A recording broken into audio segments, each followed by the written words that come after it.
Air raid sirens sounded across Ukraine on Friday as President Volodymyr Zelensky hosted European Union leaders to discuss more sanctions on Russia and Ukraine's prospects of joining the bloc. With thick snow falling, Commission President Ursula von der Leyen visited an EU-backed energy-efficient light bulb scheme to reduce demand on a power grid damaged by Russian attacks. 7 times. And Foreign Policy Chief Josep Borrell toured a demining site. It was a show of support as the first anniversary of Russia's invasion approaches on February 24th.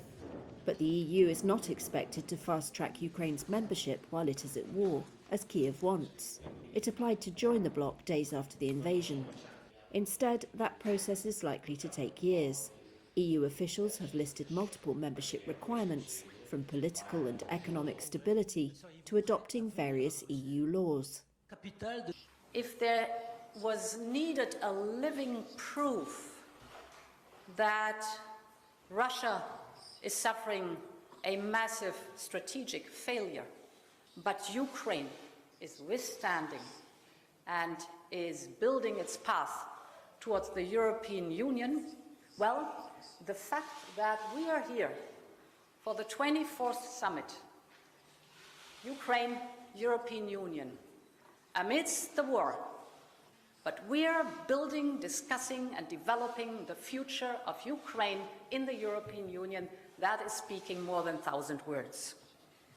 Zelensky wants more punitive measures against Russia, but the next set of sanctions the bloc is preparing for the anniversary are expected to fall short of his demands.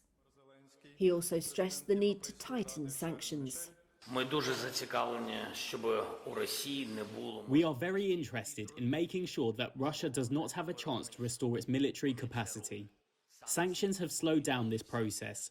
We have a clear understanding of what number of missiles were produced before the full-fledged invasion, and what is happening now thanks to the EU, US and British sanctions and sanctions by other partners.